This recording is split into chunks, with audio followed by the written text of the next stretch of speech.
Welcome to Jordan Pierce Stories, the channel where everyday lives are retold in the most unexpected and dramatic ways. Today, we'll dive into a special journey titled, "The CEO Said No Dating, but Fell for Her Chauffeur's billion-dollar idea." This isn't just a forbidden romance between a powerful female CEO and her humble driver. It's also a story of self-worth, where a billion-dollar idea can change everything. Across 8 drama-filled chapters, you'll witness fierce power plays, tender moments mixed with irony, and twists that will leave you both shocked and satisfied. Can an ordinary chauffeur really step into the glamorous world of the elite? Can love survive the ruthless rules of the boardroom? And can one bold idea truly turn an entire life upside down? All will be revealed in this series. Don't forget to subscribe and hit the notification bell so you won't miss a single exciting moment, because trust me, you won't want to look away from this story. That morning, the sky was heavy and grey, threatening rain. The city buzzed with its usual chaos, but inside a glossy black luxury car sat a man whose existence most people would overlook. He was just the chauffeur.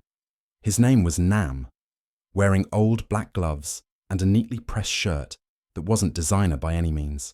Nam opened the car door for the most powerful CEO in the company, Miss Tram.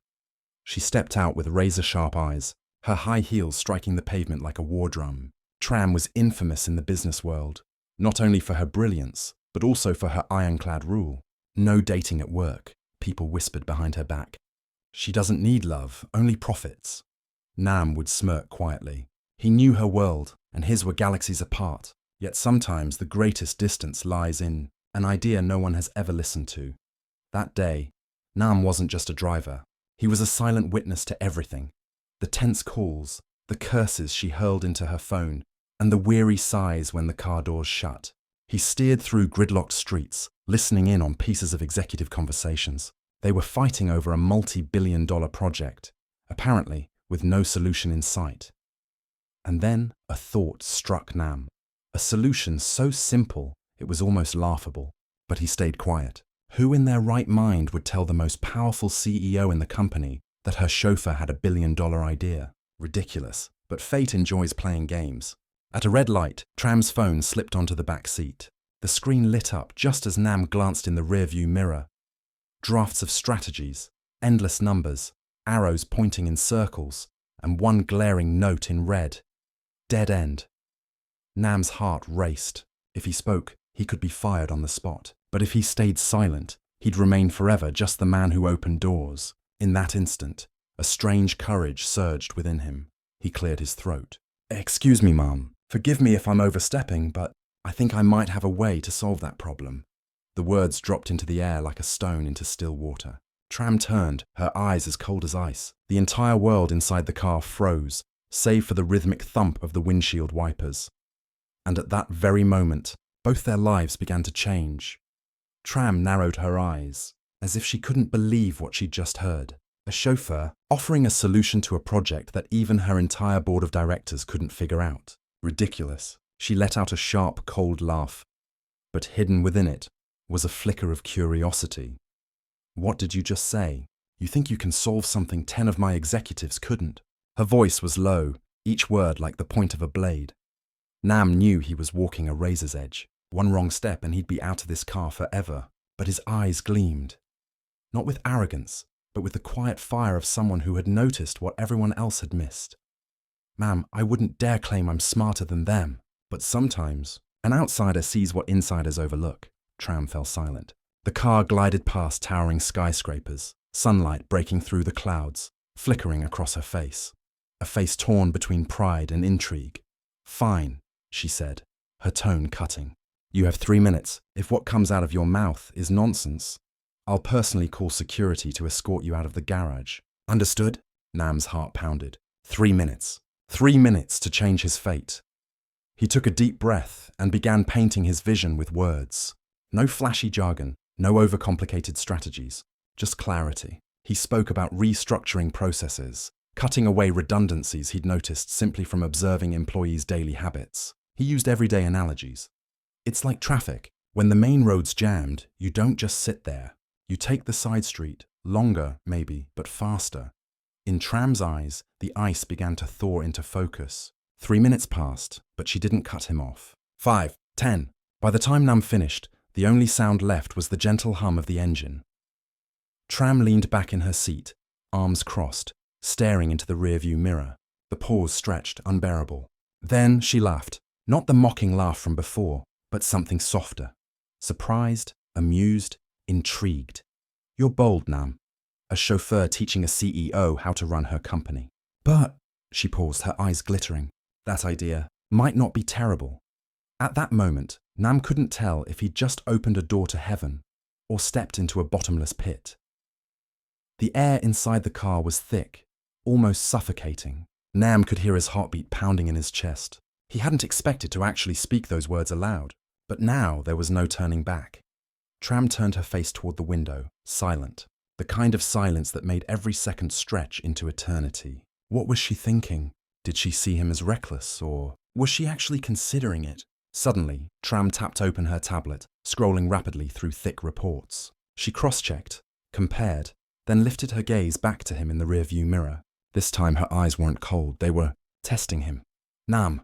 Her voice was firm but not entirely icy. If your idea had any merit, then why hasn't anyone in my company ever brought it up? Nam swallowed hard. He knew this was a moment to be blunt, not timid. Maybe because they're too busy proving they're smart. I just want to prove what works. The line hit home. Tram's lips curved into the faintest smirk. She didn't answer, just raised her hand slightly, signaling him to be quiet. Her phone rang. The call was from her vice president.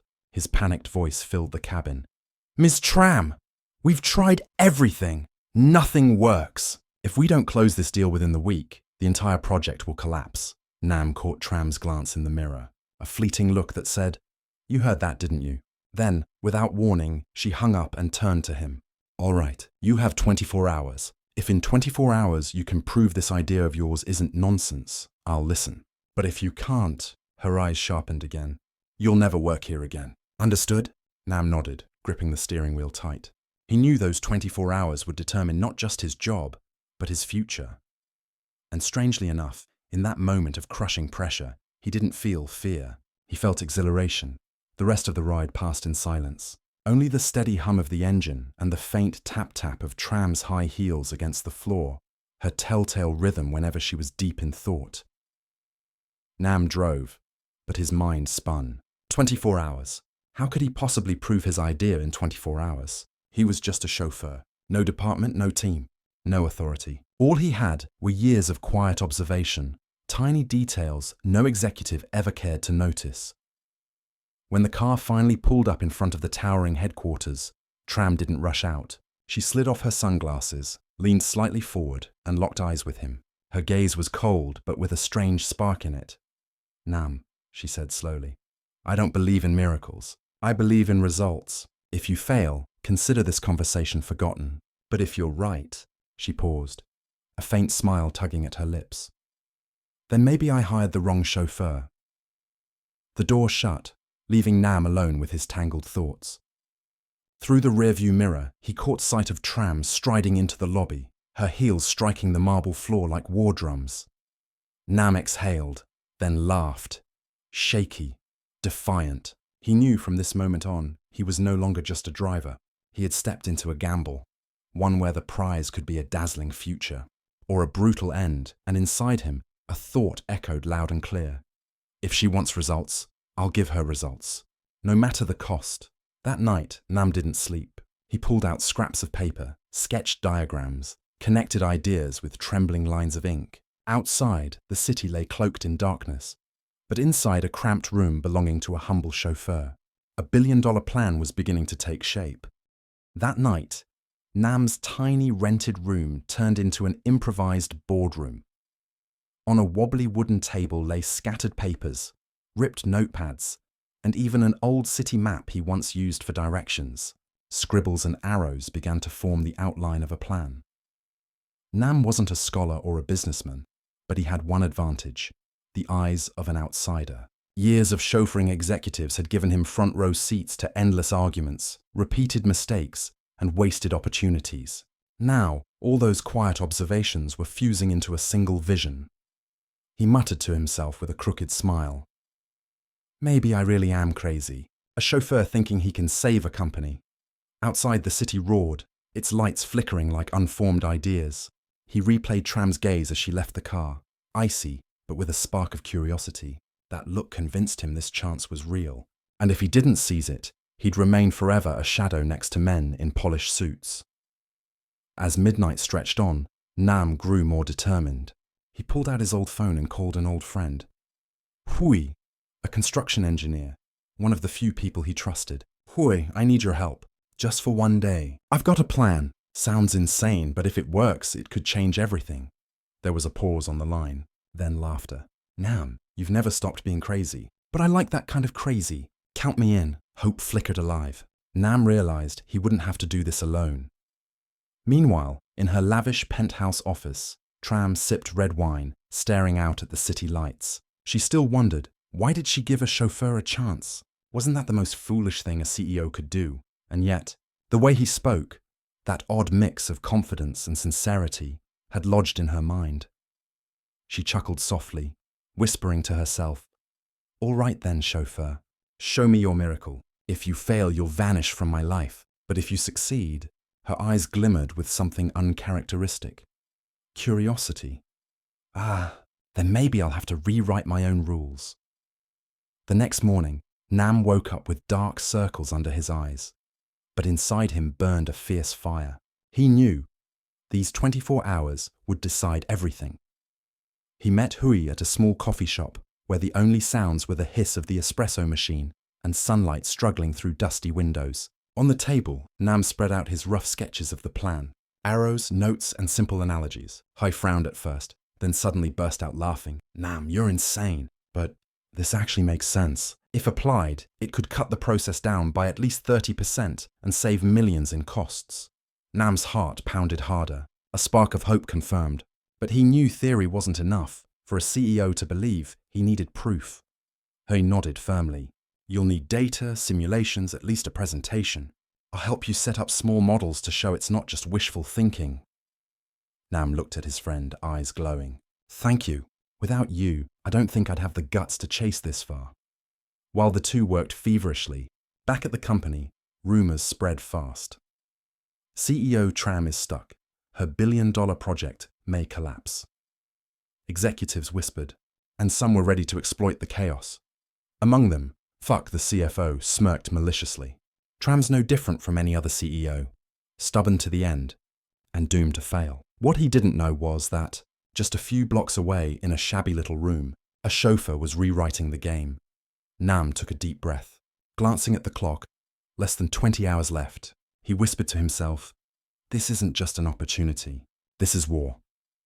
That afternoon, Nam quietly walked into the company's towering headquarters, clutching a stack of freshly printed documents. His heart raced wildly. This was no longer just a fleeting dream. He was about to bring his idea closer to the CEO, but the path wasn't easy. As soon as he crossed the grand lobby, curious stares followed him. A chauffeur in a plain shirt, no corporate badge, carrying papers like he was heading to a board meeting.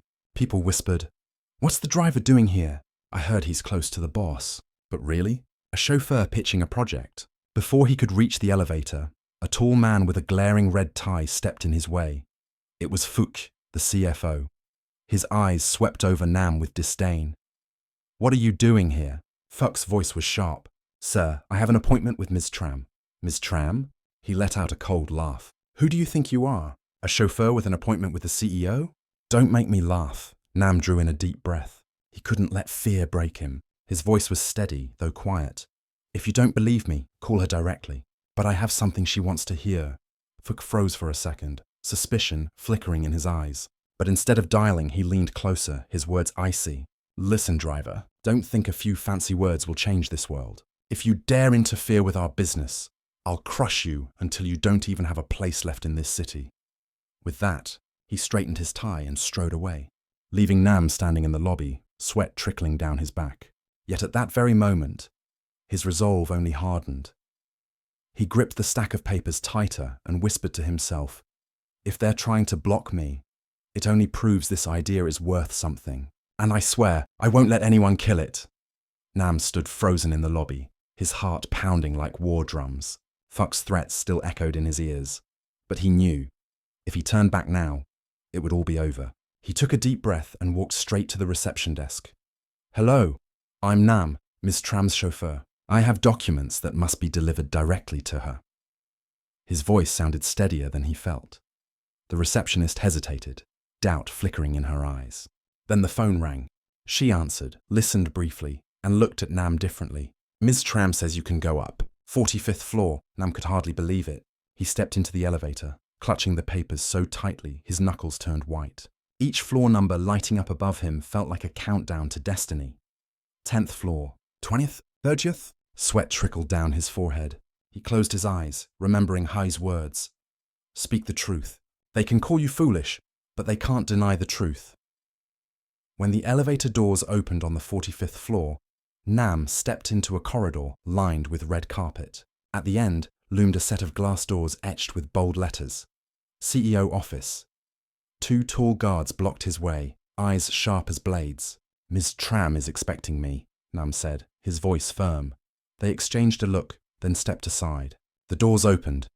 Inside, Tram sat at her desk, framed by sunlight streaming through the glass wall behind her. She looked more like a general commanding an army than a businesswoman. A cup of coffee steamed gently on her desk. She raised her head, eyes locking onto Nam's. You have 10 minutes, she said, her voice cold and clipped like an order. Nam stepped forward, placed the documents on her desk, and drew a deep breath. He knew, in these 10 minutes, he would either rewrite his life or bury it forever. Nam stood tall, taking a deep breath. The folder in his hands trembled slightly, not from fear, but from the sheer weight of the moment. In front of him sat Tram, the woman whose power could make Wall Street flinch. He opened the file, revealing not a page flooded with numbers, but a simple diagram, drawn in pencil. A bit clumsy, but clear. Ms. Tram, Nam began, his voice steady, deliberate. I'm not an expert, and I don't have an MBA framed on the wall, but I do have one advantage. I observe. Every day, driving your executives, I hear their complaints, see their wasted time, and most of all, I notice the clutter in your processes no one dares to admit. Tram crossed her arms, her gaze sharp, as if daring a child to play in an adult's room. You've got 7 minutes, she said flatly. Nam didn't flinch. He flipped to the next page, pointing at an example he had witnessed. A contract that should take 3 steps gets stretched into 12. Why? Because everyone wants to leave their personal stamp on it to prove their importance. The result? Delays, doubled costs, and partners walking away. He lifted his head, locking eyes with her. Cut 70% of those useless steps, and you save millions, and you could close this deal within the week. Tram remained silent, though her lips tightened. Nam knew she was thinking. He pressed on, firmer now. This company doesn't need a grand, sky-high idea. It just needs a shortcut. And I've drawn that shortcut. He slid the file across the desk. Inside were pages marked with red slashes cutting through redundancies, replaced with a streamlined flow. The room froze. Only the ticking of the clock broke the silence. Tram flipped a few pages. Her eyes, cold as steel, suddenly flickered with something unreadable. She looked up, raising an eyebrow. Chauffeur, you do realize if this idea is truly valuable. She paused, lips curving into a sly smile. A pack of wolves will come for your throat. Nam swallowed, but his gaze never wavered. Yes, but wolves only devour those who stand alone. I just need one person to believe in me first. The air grew so tense it could be sliced with a knife. And in Tram's eyes, for the first time, there was a glimmer. Not of mockery, but of intrigue. Tram flipped through a few more pages, her slender finger tapping lightly against the edge of the desk. The atmosphere was so thick, it felt like a single deep breath could shatter it. Nam, she said slowly, her tone probing. Your idea sounds neat, simple, but do you know why those 12 steps exist? Not because people are stupid, but because each step is tied to someone's power. Cut them, and you're cutting into their authority. You think a few pencil strokes can fix that? Nam pressed his lips together. He knew this was the turning point. Either he convinced her now, or it was all over. He answered carefully, Ma'am, I understand. Every department wants to protect its territory. But that's exactly why the company is stalling. If no one sacrifices, the whole ship sinks. And maybe, he paused, eyes blazing, it takes someone strong enough at the helm to force that sacrifice. That person is you. For a moment, silence consumed the room. His words had struck straight at Tram's pride. She laughed, short, sharp, but not as cold as before. You've got guts, a chauffeur daring to teach a CEO how to discipline her board. Nam leaned forward, undaunted. I'm not teaching. I'm reminding. Even the most luxurious car will crawl if its engine is cluttered with useless parts. Strip it down and it flies. Tram's eyes glinted. She rested her chin on her hand, studying him as though he were some rare creature she hadn't expected to find. She realized the man before her didn't just have an idea, he had the courage to defend it. Very well, she said at last, her voice low. If I give you a chance to test this, what do you need? Nam swallowed, then replied without hesitation. A small room, a computer, and a chance to prove I'm right. His decisiveness caught her off guard. For the first time, a flicker of surprise, curiosity, and excitement crossed her eyes. Tram sat in silence for a long moment. She set the file down, leaned back in her chair, her eyes still locked on Nam, as if weighing a life or death move in a chess game. Then suddenly, she chuckled softly. Not mockery this time, but the sound of someone amused by an unexpected challenge. Fine, she said, her tone light but sharp as glass. You want a chance? I'll give you one. But don't mistake this for a game. I'll hand you real data. The very data my executives haven't been able to crack. If you can find a workable solution by tomorrow morning, I'll consider letting you present to the board. But if you fail, her eyes gleamed with cold fire, you go back to being a chauffeur. Forever. Nam drew in a sharp breath, his heart pounding so loud it nearly drowned her words. But he didn't waver. He nodded, his eyes burning with determination. I accept. Tram pressed a button on her desk. An assistant walked in, placing a small USB drive in front of Nam. Inside, Tram said, is the entire project data, thousands of pages of reports, numbers, and processes. Let's see how you handle it. Nam took it, his hand tightening until sweat beaded on his palm. He knew. This could either be the key to his future or the rope that strangled his dream. As he left the office, he glanced back. Tram was still seated, watching him, not with icy disdain, but with a look of challenge, laced with curiosity. She wanted to see if a chauffeur could accomplish what her whole team had failed to do. The door shut behind him. Nam clenched the USB in his fist, his heartbeat thundering. And he knew, from this moment on, the real game had just begun. Nam left the towering headquarters with heavy steps but blazing eyes. He clutched the USB drive in his pocket, feeling as though he carried his entire destiny in his hand. Outside, the city bustled as usual. No one knew a chauffeur now held the chance to flip his whole life upside down. He rushed straight to his tiny room, where a dim yellow bulb lit up the rickety wooden table. Hoy was already waiting, steaming coffee in hand. What's in it? Hoy asked, eyes curious. Nam plugged the USB into his beat-up laptop. The screen exploded with spreadsheets, graphs, endless reports. Thousands of pages filled with jargon he'd never seen before. He felt like he was drowning in an ocean of data, where one wrong step meant sinking forever. Damn, Hoy muttered. Even professionals would take weeks to sort through this. Nam clenched his fists. We don't have weeks, we have less than 15 hours. They dove in. Hui handled the technical heavy lifting, while Nam, armed with years of quiet observation, focused on patterns, redundancies, and pointless loops he'd overheard in executives' calls. Hour after hour. His eyes burned, but sparks of clarity lit his mind. Look here, Hoy. Nam pointed at the screen, excitement in his voice. This process repeats the same step 3 times across 3 departments. Merge them, and you cut an entire week. Hoy stared, then nodded furiously. You're right. That's sharp, man.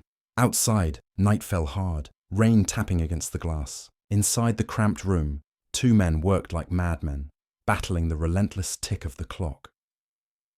Nam glanced at the clock. 8 hours left. He wiped the sweat from his brow, eyes bloodshot but burning. No one believes a chauffeur can pull this off, but tomorrow morning, I'll prove them wrong. The next morning, as the city still yawned under a blanket of mist, Nam and Hoy sat slumped over the table, their eyes bloodshot. But on the laptop shone a finished plan. They had cut, streamlined, and proven with solid numbers. The process could be shortened by 40%, costs slashed by tens of millions, and most importantly, the contract could be signed within 3 days. Nam checked the clock. 7 a.m. 1 hour before CEO Tram's emergency meeting with the board. He quickly straightened his shirt, slipped the report into his bag. his eyes blazing, though his face was pale from exhaustion. "Nam," he called out as he reached for the door. "Are you sure about this? If you fail, they'll tear you apart." Nam turned, his gaze firm. "My whole life I've been just a shadow behind the wheel. If I stay silent today, I'll remain a shadow forever. Better to try and fail than never to try at all." The words felt like an oath. He strode out into the morning drizzle, his chest full of resolve. At the headquarters, the atmosphere was stormy. Employees whispered, "Heard the project's on the brink of collapse." The directors argued all night and still have no solution. Nam walked through the lobby, clutching the report. Eyes followed him, whispers biting at his back. There's that chauffeur again, probably here to hand in his resignation. But this time he didn't flinch. He marched straight to the elevator, his heartbeat pounding like war drums, every beat counting down to the battle ahead. When the elevator doors opened on the 45th floor, Nam saw Tram standing outside the boardroom holding a thick stack of files. She raised an eyebrow at the sight of him, half surprised, half challenging. "You're on time," she said coolly, though a spark of curiosity flickered in her eyes. Nam placed his report firmly on the table. "I finished it, and I believe this is what you've been looking for." Tram took the report from Nam, her gaze flickering as though testing whether he truly believed in what he was handing her. She flipped open the first page, her finger tapping lightly against the table edge as she slowly turned through the pages. The 45th floor hallway was silent. Outside, directors were gathering for the board meeting, their leather shoes striking against the carpet, voices low with tension over the billion-dollar project. But here, the air was thick with the weight of one unlikely standoff. A chauffeur facing the most powerful woman in the company. Tram read, her brows furrowing slightly. Then suddenly the corner of her mouth lifted. Nam held his breath. He couldn't tell if it was approval or her signature brand of sarcasm. "Nam," she said finally, her voice calm but cutting. "This is so simple it's almost infuriating. My board has struggled for months, and yet a chauffeur slashes through the mess like he's peeling a potato." Nam swallowed hard, but his gaze stayed steady. "Yes, ma'am. Sometimes a problem doesn't need a professor, just someone willing to look at it directly." Tram chuckled softly, this time not bothering to hide her amusement. She snapped the report shut and stared into his eyes. "Do you realize what you've just done? You've gambled my future on the word of a chauffeur." The boardroom doors opened. Executives streamed in, their faces tight with stress. Among them was Fook, the CFO, his smirk curling when he spotted Nam beside Tram. "What's this?" Fook sneered.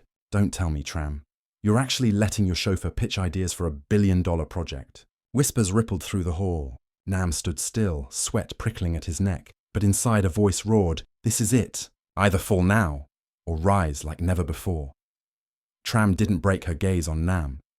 Then suddenly, she turned to the board, her tone slicing like ice. "Yes, today my chauffeur will speak, and you will listen." The hallway froze. Nam felt his blood surge like fire. In that moment, he knew the real battle had but the 45th floor boardroom was vast, its polished table gleaming under bright lights. Around it sat more than a dozen executives, their faces stiff with tension.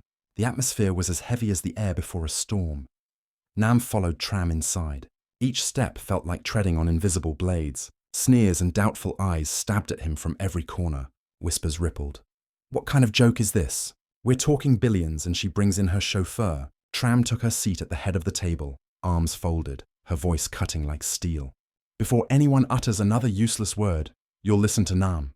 If his idea is worthless, I'll be the first to throw him out." The room stiffened. Nam stood at the front, clutching his report, his throat dry. He faced a row of eyes waiting for him to stumble.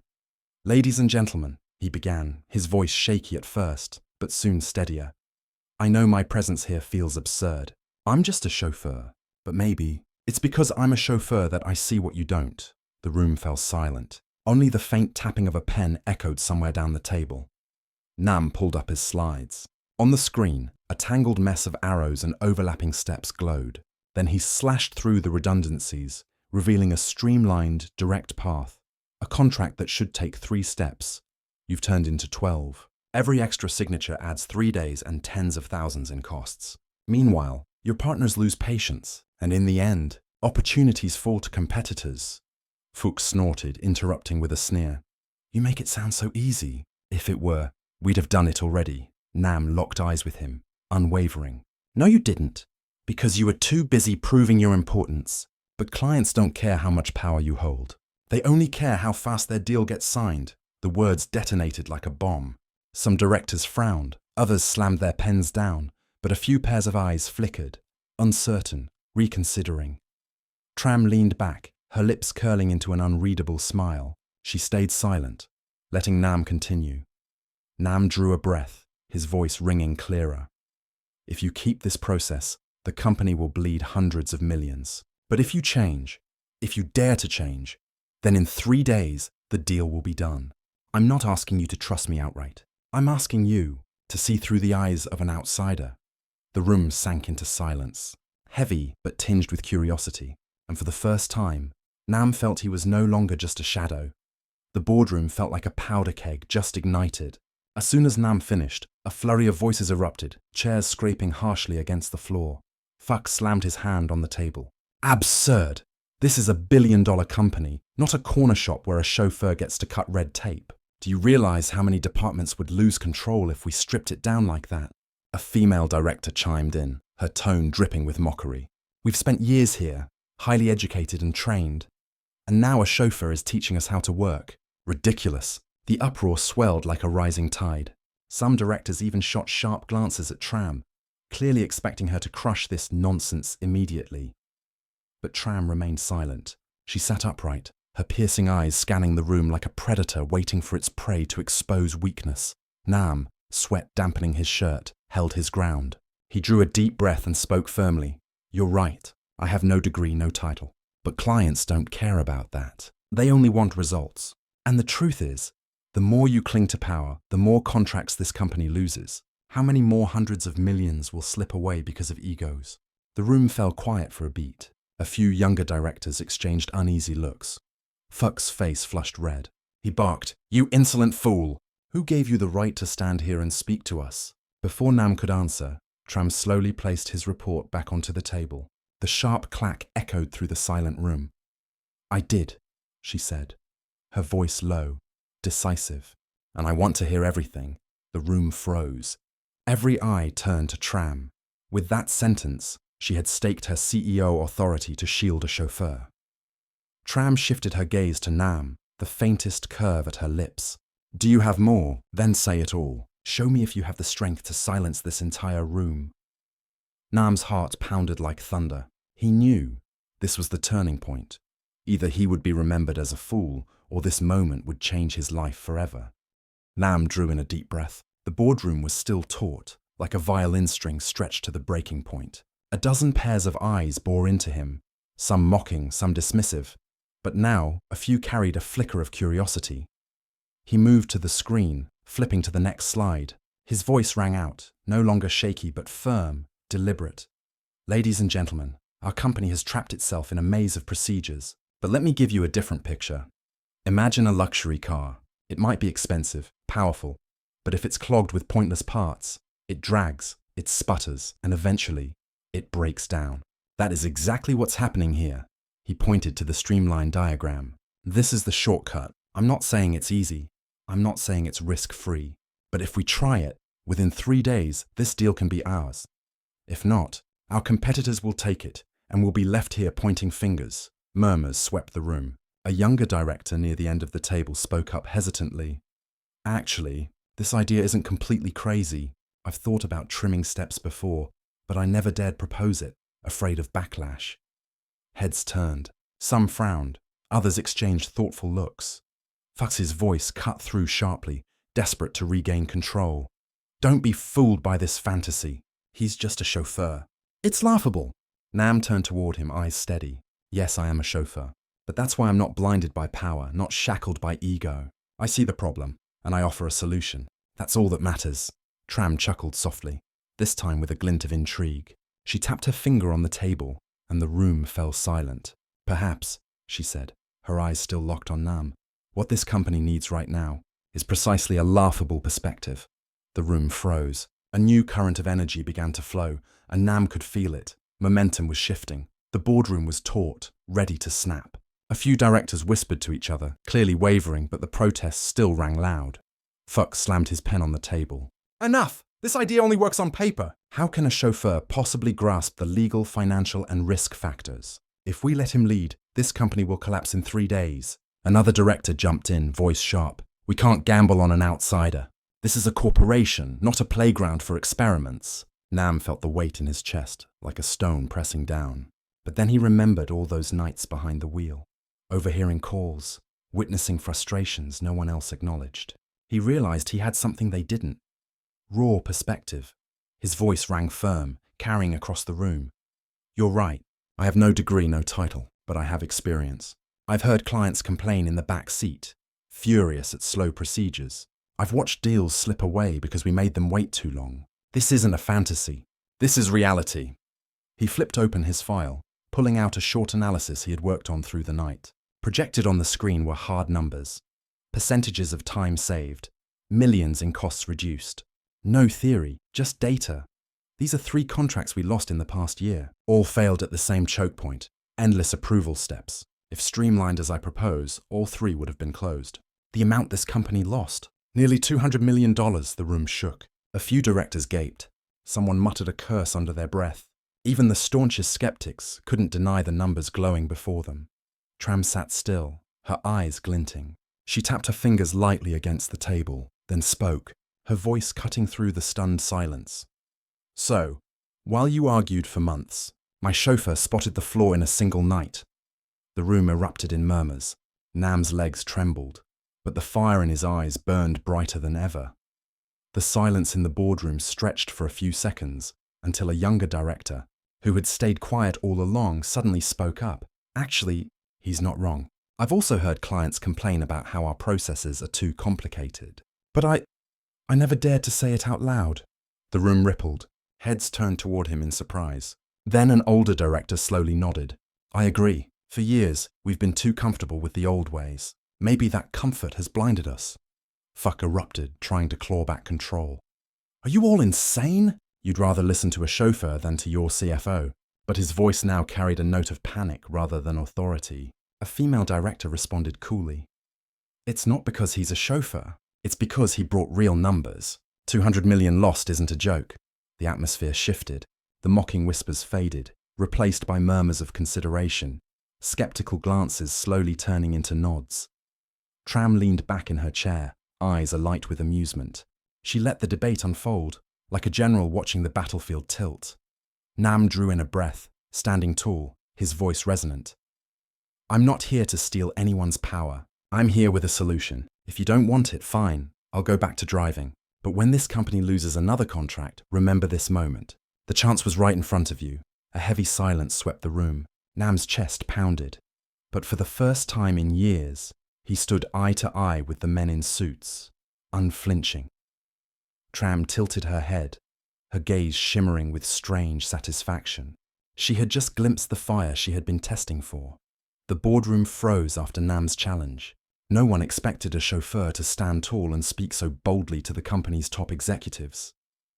Fuch's face burned red, ready to unleash another tirade, but Tram raised her hand. The sharp tap of her fingernail on the table, click, click, froze the room. Enough. Her voice was cold, decisive. I've heard enough from both sides. Every eye fixed on Tram. Everyone knew. One sentence from her would seal Nam's fate. She rose from her chair, heels striking the floor like hammer blows as she approached Nam. She stopped beside him, lifted his report, and held it up for the entire room. This isn't a perfect plan. It's rough, lacking detail, but her gaze swept the room. It identifies the very problem you've all ignored for months. Murmurs erupted. Nam held his breath, his heartbeat thundering. Tram turned to him, a faint, unreadable smile on her lips. From today, you're not just a chauffeur. You'll have a role in this project. The room exploded. Some directors gaped in disbelief, others protested furiously, while a few sat silent, seemingly accepting it. Fuck nearly toppled from his chair, his face purple with rage. Nam stood stunned. His ears rang, but inside a fire roared to life. He was no longer the shadow holding doors open. He had just stepped 1 foot into the world he'd only ever watched from afar. News spread like wildfire. Within hours of the meeting, the entire company buzzed. CEO Tram just appointed her chauffeur to join the billion-dollar project.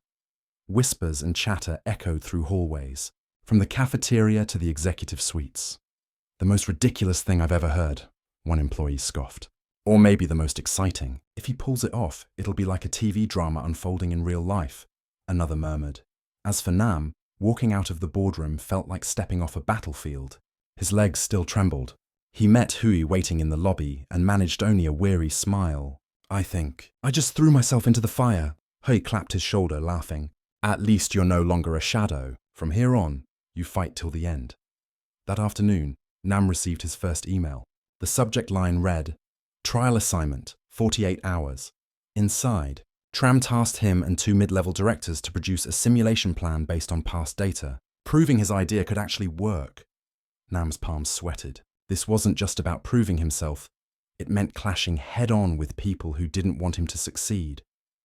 Sure enough, in their very first working session, one of the directors, Lam, sneered openly. "Who do you think you are? We've been here for decades, and you're just a driver. Don't think Tram's favor means you can say whatever you want." Nam looked up, tired but steady. "I'm not here to argue. I'm here to work. If you want to keep everything the same, fine. But when this project collapses, I won't be the one answering to the shareholders." The air grew heavy. Lam choked on his words, unable to fire back. The other director stayed silent, his eyes unreadable, watching, weighing, as if to see whether Nam truly had what it took to survive this arena. From behind the frosted glass wall, Tram stood with her arms crossed, observing. A faint smile tugged at her lips, the smile of someone who had planted a seed in the middle of a battlefield, now waiting to see if it would bloom or burn. The temporary workroom looked like a battlefield. Piles of documents stacked high, screens filled with charts and numbers. Nam hunched over his battered laptop, eyes bloodshot from another sleepless night, while the 2 directors sat back with arms crossed, their gazes cold. Lam sneered, his voice dripping with sarcasm. "What do you think you're going to do with all this data? Even professionals can't crack it. Don't tell me you'll fix it with a few clumsy calculations." Nam lifted his head, his eyes steady, no longer afraid. "I don't need to solve everything. I just need to prove where the biggest bottleneck is, and how to cut it, what you don't see. I've been hearing for years from customers' complaints." Lam scoffed, ready to shoot back. But unexpectedly, the other director, Ms. Han, spoke up. Her tone was calm but firm. "Let him try. I want to see what an outsider notices that we've all overlooked." The room fell quiet. Nam gave a small nod of thanks, then plunged into the work. With a red pen, he circled redundant steps, mapping out a cleaner process. Hai handled the calculations on time and cost saved. The deeper they worked, the clearer the tangled knots became. Knots that had been waiting years to be untied. By 10 p.m., the room echoed only with the steady clack of keys. Nam's eyelids grew heavy, but he refused to stop. He whispered to himself, "If I can prove it once, just once, I'll never be a shadow again." Outside the glass wall, Tram watched quietly. Her eyes glimmered with something hard to read, sternness, but also the spark of a hidden excitement. The glow of the laptop lit Nam's face, hollow with exhaustion, but burning with resolve. Hui slid him a cup of coffee, his voice raspy. "Look, the results are starting to show." On the screen, cold numbers transformed into a meaningful picture. The simulation proved that cutting 7 redundant steps could reduce processing time by 35%, save tens of millions in costs, and close the contract within 3 days, just as Nam had claimed. Nam's hands trembled as he held the first printout, his heart hammering. Ms. Han, who had been silently observing, stepped closer, her brows furrowed as she studied the data. "This can't be," she muttered. "We analyzed this data for months and found nothing. And yet," Nam looked up, his voice rough but steady, "and yet a chauffeur found it. Didn't he?" The room fell into silence. Lam's face flushed scarlet. He shot to his feet. "This is nonsense. It's just a simulation. There's no proof it'll work in the real world." Nam met his glare, replying firmly, "You're right. That's why I want to test it, right now, on this project. We don't have time to argue." At that moment, the glass door swung open. Tram entered. Her eyes swept over the report in Nam's hands, then onto his weary but blazing face. She didn't speak immediately. Instead, she lifted the papers, scanned a few pages, and her lips curled into a thin smile. Cold, but tinged with fascination. Maybe I didn't hire the wrong chauffeur after all. Tram closed the report with a sharp snap that echoed through the silent room. She stepped forward, laid it firmly on the table, and turned her gaze on Nam. "You're saying 3 days?" Her voice was slow, icy. Nam nodded, his heart pounding but his eyes unwavering. "Yes, 3 days, if the process is followed exactly as I've proposed." Tram was silent for a few moments, then turned to the 2 directors. "Then we test it. We'll present the results to the board tomorrow morning." Lam shot to his feet, his face pale. "Tram, this is reckless. There's no time to verify. If it fails..." Tram cut him off with a glance sharp as a blade. "If it fails, I'll take responsibility, but I'd rather take one bold risk than let this company keep dying slowly under your bureaucracy." The air tightened. Ms. Han gave a slight nod, a silent show of support. Nam stood frozen, but inside, fire roared in his chest. He knew this was the moment he'd waited his whole life for, from a man behind the wheel to a player at the table. Tram turned back to him, her lips curving into a mysterious smile. "From now on, you don't just work for me. You work with me." The room went still. Even Lam was left speechless. In Nam's mind, only one thought thundered. The real game begins now.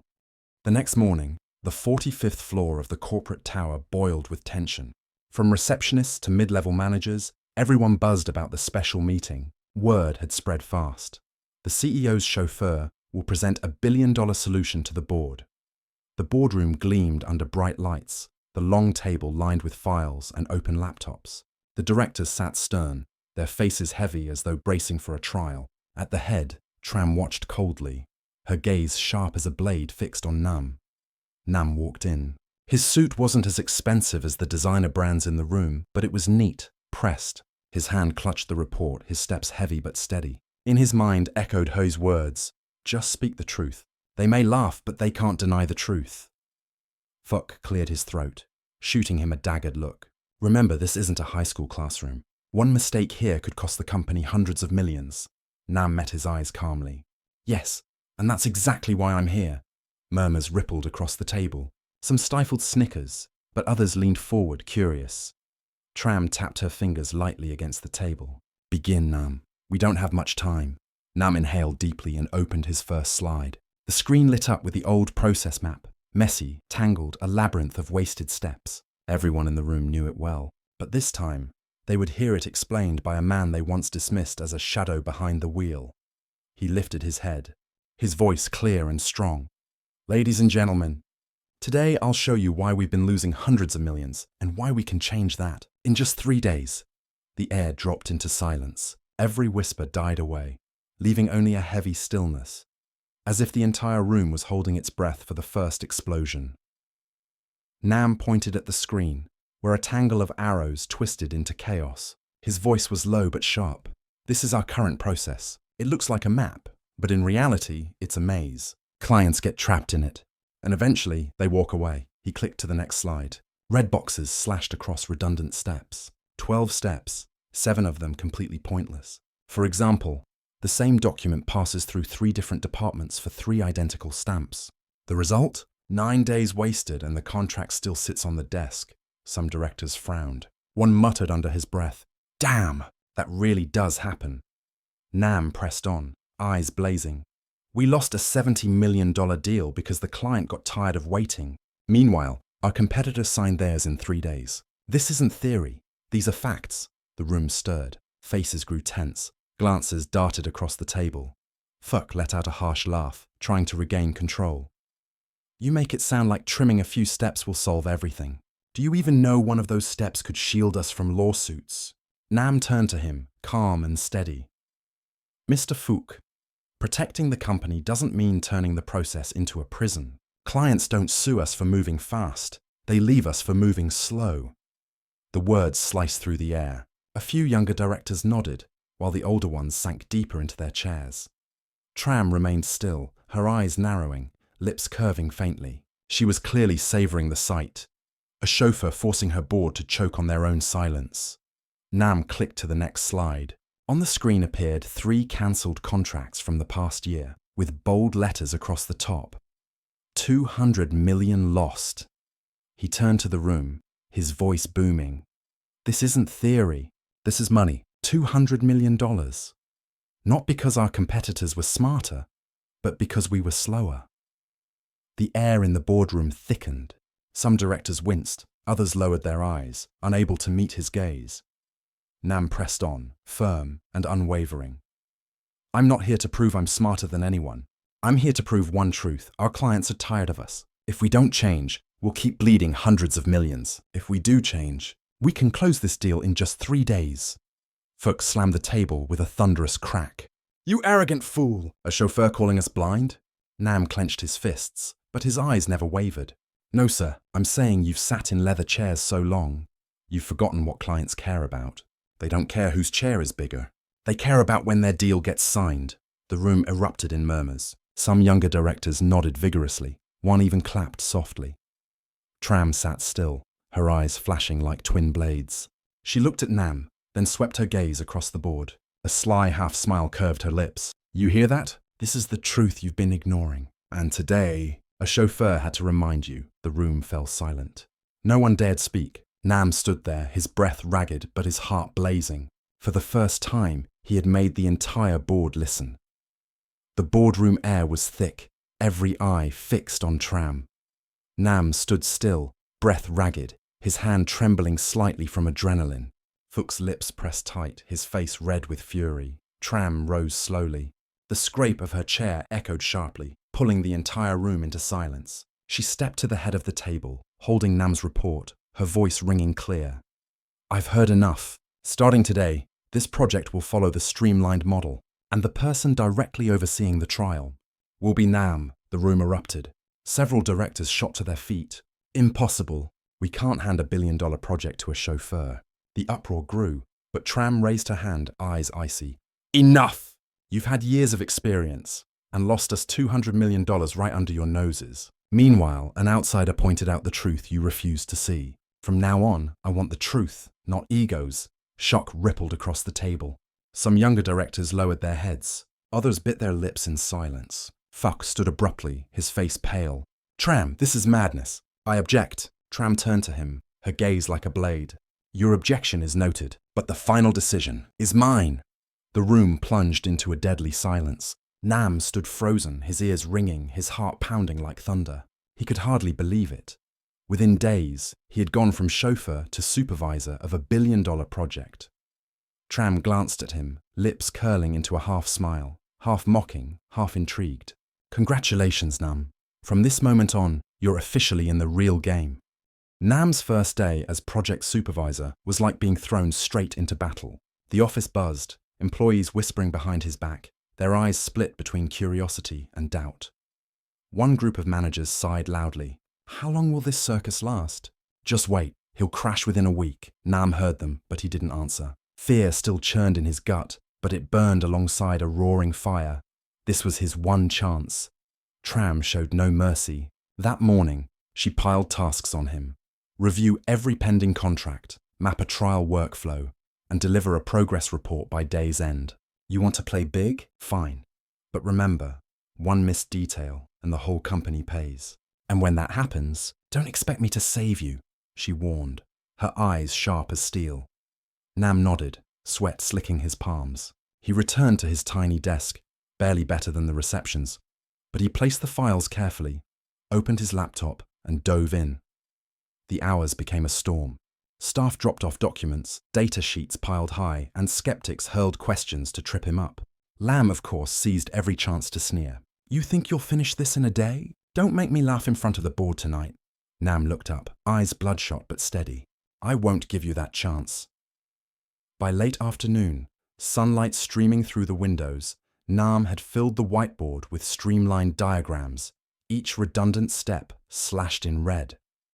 Hai stood beside him astonished. You're doing in a day what teams of specialists haven't cracked in months. Nam wiped the sweat from his brow, breathing hard but eyes blazing.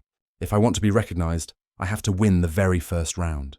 And from a distance, Tram watched silently, her lips curling, not in mockery this time, but in genuine intrigue. That evening, the boardroom glowed brightly, tense as a tightened bowstring. The directors sat waiting, faces half weary, half curious. Rumours had spread. The chauffeur will present trial results in just 24 hours. And a crowd had gathered outside the glass doors. Pressing ears to the panels, Nam entered, clutching a thick stack of reports. His eyes were heavy from the long day, but they still burned with determination. Beside him, Hui nudged his shoulder and whispered, "This is it." "Don't shake." Tram sat at the head, arms folded, her gaze sharp and unyielding. Fuck wore a thin, mocking smile, clearly waiting for Nam to stumble. Nam drew a deep breath, set the reports on the table, and opened his first slide. "Ladies and gentlemen, these are the results after 24 hours. The screen lit up with charts and neatly streamlined figures. He pointed at a bold line. "Processing time, reduced from 12 days to 3 days. A wave of murmurs swept the room.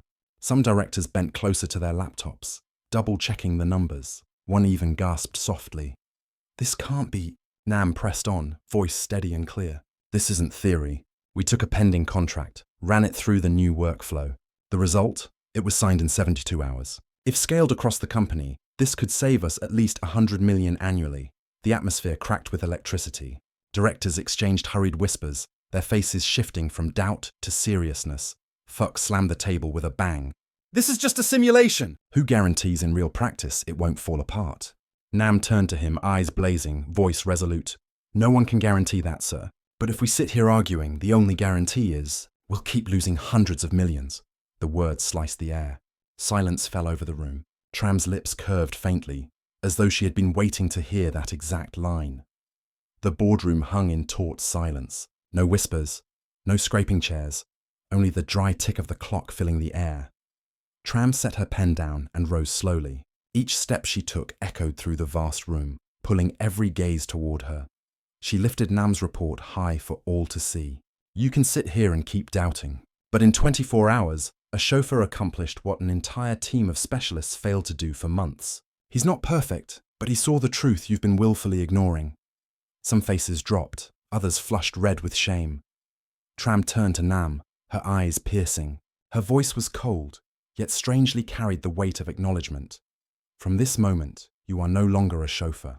You will join the project team as my special advisor." The room erupted. Voices clashed in outrage. "Impossible! We won't accept an outsider forced into leadership." But Tram raised her hand, slicing through the noise. Her voice cut like steel. "You can protest all you want, but I am the CEO, and I decide." Silence crashed back down. Nam stood frozen, his heartbeat so loud he thought the whole world could hear it. Never had he imagined himself in this position. Tram stepped closer, leaning just enough to whisper for his ears alone.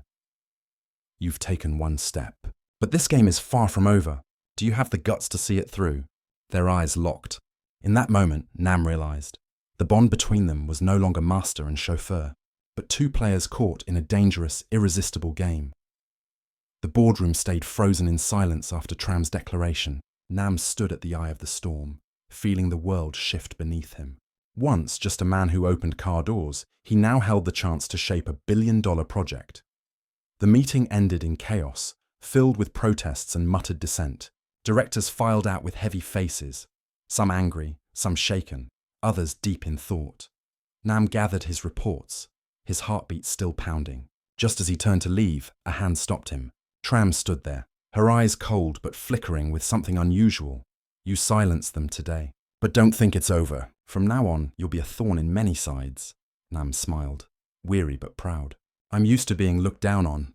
The only difference now is, I finally get to prove them wrong." She stared at him for a moment, then let out a quiet laugh. It wasn't mocking this time, it carried a softness, almost personal.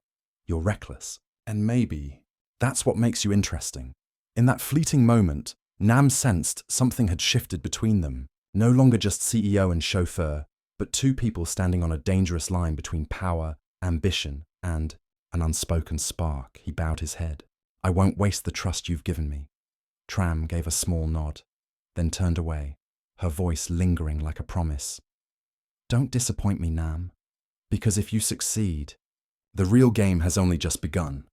The hallway lights gleamed. Nam stepped out, heart ablaze, knowing his life had taken a turn, toward a place where dreams were no longer fantasies, but a reality within reach.